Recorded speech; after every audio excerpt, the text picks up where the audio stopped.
Hello दोस्तों, हमारा chapter 3 चल रहा था परमाणु तथा अणु। तो हम देरी न करते हुए स्टार्ट करते हैं। हमने बताया था परमाणु क्या होता है। परमाणु वह कण है कण जो, या आप कह सकते हो परमाणु वह स्वतंत्र कण है या लास्ट कण है जो रासायनिक अभिक्रिया में भाग ले सके। रासायनिक अभिक्रिया में भाग ले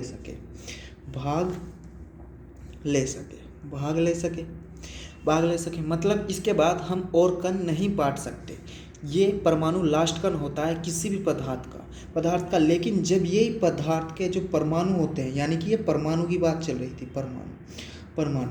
लेकिन क्या होता है, जब ये परमाणु क्या होते हैं, एक तत्व के परमाणु। आप जानते हैं तत्व कितने भी हो सकते हैं, एक तत्व, या आप कह सकते हो भिन्न भिन्न भी हो सकते हैं, एक से अधिक तत्व भी हो सकते हैं, एक से अधिक तत्व के जो परमाणु होते हैं, परमाणु मिलकर किसका निर्माण कर देते हैं, मिलकर के किसका निर्माण कर देते हैं, अणु का। यानी कि आप कह सकते हैं एक तत्व या एक से अधिक तत्व के परमाणु मिलकर के अणु का निर्माण करते हैं। और हमारा जो पहला तत्व आप जानते हैं, मतलब हम उदाहरण के तौर पे ले सकते हैं, कौन सा, ऑक्सीजन। अब ये बताइए ये क्या है, ऑक्सीजन। ये एक अणु है किसका है, ये अणु है ऑक्सीजन का। यानी कि हम कह सकते हैं ये एक अणु है ऑक्सीजन का। लेकिन मिलके किससे बना है, ये परमाणु से, ऑक्सीजन के दो परमाणु से, एक ये रहा। यानी कि ये दो परमाणु मिलकर के क्या बना रहे हैं, ऑक्सीजन बना रहे हैं।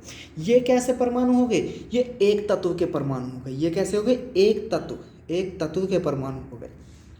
जैसे हाइड्रोजन एक अणु है किसका, ये एक अणु है, लेकिन बना हुआ है हाइड्रोजन और हाइड्रोजन, यानी दो परमाणुओं से बना है। ये भी एक ही तत्व के दो परमाणुओं से निर्माण हुआ है किसका, हाइड्रोजन का। ये क्या है, परमाणु से निर्माण हुआ है किसका, अणु का। यानी कि हाइड्रोजन के जब दो परमाणु मिलते हैं तो किसका निर्माण करते हैं, एक अणु हाइड्रोजन का निर्माण करते हैं। लेकिन अगर बात की जाए एक से अधिक तत्व, जैसे आप देख सकते हो H2O क्या है, जल है। ये किसका अणु है, जल किसका ये एक अणु है जल का। ये जल का एक अणु है, लेकिन मिलके किसके परमाणुओं से बना है, ये हाइड्रोजन के दो परमाणु, ऑक्सीजन के एक परमाणु। यानी कि हाइड्रोजन के दो परमाणु और किसके, ऑक्सीजन के एक परमाणु से मिलके बने हैं। लेकिन बात की जाए ये क्या है, ये तत्व क्या है, विभिन्न तत्व हैं। यानी आप कह सकते हो एक जैसे नहीं है, विभिन्न तत्व हैं। क्या ऑक्सीजन और हाइड्रोजन एक ही तत्व है, ये अलग अलग तत्व के क्या है, परमाणु है। और मिलकर के क्या कर दिया, जल के एक अणु का निर्माण कर दिया। जैसे आप ले सकते हो CO2 एक कार्बन डाइऑक्साइड का एक अणु है, लेकिन बना किस किस के, कार्बन के एक परमाणु से और ऑक्सीजन के दो परमाणुओं से। तो आप कह सकते हो परमाणु से बना है, लेकिन ये भी भिन्न तत्वों से बना है, यानी भिन्न तत्वों के परमाणुओं से बना है। तो हम कह सकते हैं एक तत्व या एक से अधिक तत्व के परमाणु मिलकर के अणु का निर्माण करते हैं। हमने उदाहरण आपको दे दिए हैं। और एक चीज़ और बता दें, ये जो विभिन्न तत्व मिलकर के करते हैं, ये यौगिक का निर्माण करते हैं। जो अणु बनाते हैं वो यौगिक भी कहलाते हैं, लेकिन यहाँ पे जो करते हैं वो क्या, यौगिक नहीं कहलाएंगे, क्योंकि यौगिक कह जाएंगे लेकिन इन्हें यौगिक भी कहते हैं। ये कहलाते हैं स्पेशल यौगिक, क्योंकि ये विभिन्न तत्वों से मिलकर बने होते हैं। बात की जाए इसके बाद अणु की परमाणुकता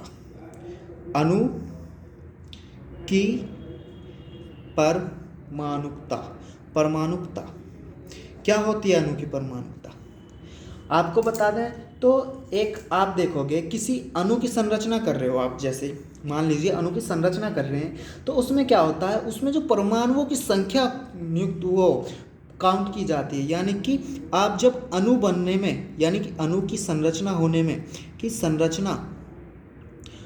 में संरचना करते हैं ना, तो उसमें क्या होती है, उसमें प्रयुक्त कह सकते हो आप, या यूज होने वाली परमाणु की संख्या क्या कहलाती है, परमाणु संख्या टोटल कुल कितनी परमाणु संख्या हुई है वो क्या कहलाती है, वो अणु की परमाणुकता कहलाती है, यानी कि अणु में कितने परमाणु की संख्या कितनी है। जैसे कि आप देख सकते हो, आपने उदाहरण लिया ऑक्सीजन।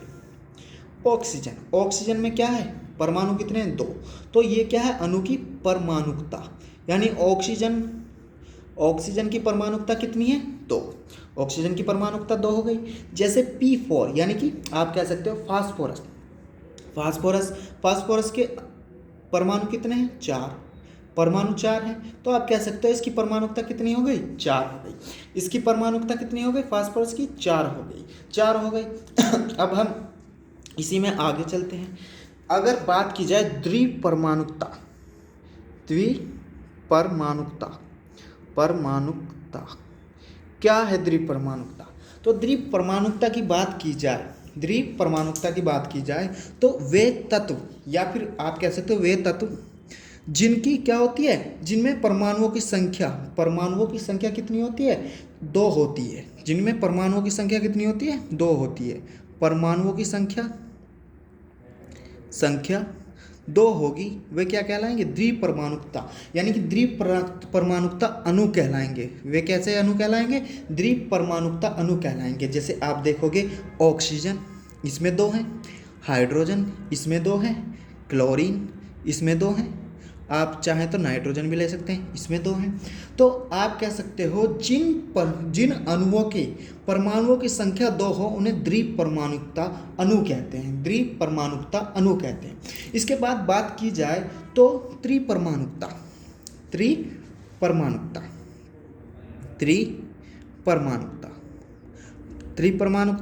क्या है, त्रिपरमाणुकता अणु। देखिए, परमाणुओं की संख्या 2 थी तो द्विपरमाणुकता, और 3 है, परमाणुओं की संख्या 3 है। अगर परमाणुओं की संख्या 3 है तो उन्हें क्या कहेंगे, त्रिपरमाणुकता अणु कहेंगे। जैसे कि उदाहरण के तौर पे आप ले सकते हो O3 यानी कि ओजोन में कितने, 3 परमाणु हैं। परमाणुओं की संख्या कितनी है, 3। आप देखोगे 3 परमाणु हैं, तो ओजोन कैसा है, त्रिपरमाणुकता अणु है, यानी कि जिसके परमाणुओं की संख्या 3 है। अब बात की जाए चतुर्थ परमाणुकता क्या है, चतुर्थ परमाणुकता तो अणु सिर्फ आपको क्या देखना है, इसके आगे का नंबर देखना है। और जिसमें जैसे कि 3 में 3 अणु थे परमाणु के, यहाँ पर कितने अणु हैं, परमाणु हैं 2। यहाँ पे 4 है, तो परमाणुओं की संख्या कितनी हो जाएगी, परमाणुओं की संख्या हो जाएगी 4। यानी कि आप कह सकते हो वह अणु जो 4 परमाणुओं से मिलकर बना हो, क्या कहलाएगा, चतुर्थ परमाणुकता कहलाएगा। जैसे कि आप उदाहरण पे ले सकते हो P4 यानी कि फास्फोरस में कितने होते हैं, 4 परमाणु होते हैं। 4 परमाणु। एक आता है, बहुत इंपॉर्टेंट है, बहुपरमाणुकता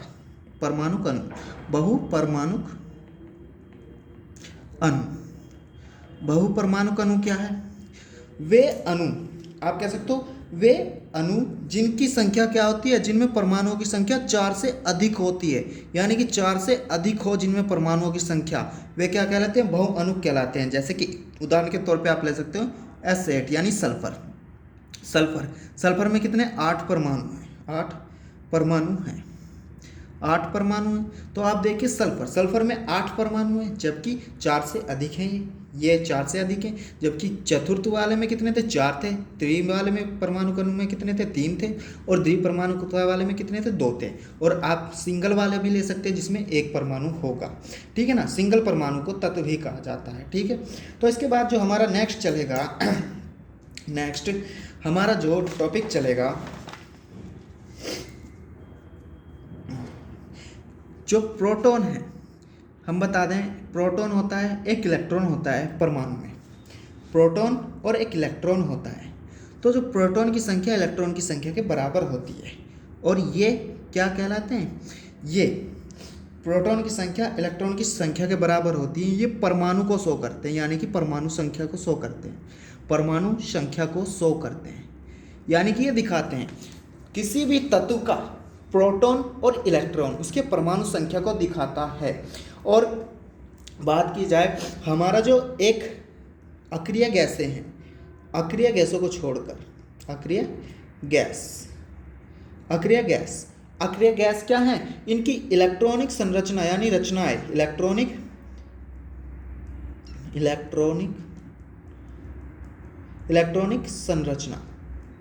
संरचना या रचना कैसी है, स्थायी है, यानी कि स्थायी हैं, बाकी की किसी की स्थायी नहीं है, यानी कि इनके जो लास्ट के क्या हैं कक्षाएं हैं वो फिल हैं और किसी की नहीं है। बात की जाए अन्य सभी की क्या है, जो हमारे टोटल 18 क्या पाए जाते हैं, 18 समूह पाए जाते हैं, जिसमें अक्रिय गैस समूह भी होता है। वो समूह को छोड़कर सबकी क्या होती है, सबकी अस्थायी यानी कि अस्थायी कक्षाएं होती हैं। क्या होती हैं, रचनाएं अस्थायी होती है। उनका स्थान क्या है ना, स्थान तो कन्फर्म है लेकिन उनकी रचना कन्फर्म नहीं है, अस्थायी है। वो उनका रूप बदल जाता है, किसी के भी साथ वो संयोग कर लेती हैं, किसी को भी अपना इलेक्ट्रॉन दे देती हैं, किसी से भी ले लेती हैं, ये सब उसमें चलता है। तो मैंने परमाणु के बारे में थोड़ा बताया था। तो परमाणु क्या करते हैं, परमाणु कभी भी अकेले यानी कि आप कह सकते हो स्वतंत्र रूप में नहीं रह सकते, स्वतंत्र रूप में नहीं रह सकते। इसके लिए क्या करते हैं, परमाणु क्या करते हैं, अपना जो इलेक्ट्रॉन की साझेदारी करते हैं, अपना अस्तित्व बनाने के लिए क्या करते हैं, अस्तित्व के लिए क्या करते हैं, इलेक्ट्रॉन की साझेदारी करते हैं। किसके साथ साझेदारी करते हैं, किसी दूसरे तत्व के साथ। यानी कि परमाणु क्या करते हैं, दूसरे तत्व के परमाणु के साथ इलेक्ट्रॉन की साझेदारी कर लेते हैं। और इसके कारण क्या होता है, क्या हो जाता है, तत्वों पर क्या आ जाता है, आवेश आ जाता है, तत्वों पर आवेश आ जाता है। वे साझेदारी कर लेते हैं जब इलेक्ट्रॉन की। जैसे कि इलेक्ट्रॉन अगर देगा तो पॉजिटिव आ जाएगा, इलेक्ट्रॉन अगर लेगा तो नेगेटिव आएगा। यानी कि इलेक्ट्रॉन लेगा यानी इलेक्ट्रॉन देगा तो पॉजिटिव यानी कि धनायन बनेगा, और इलेक्ट्रॉन लेगा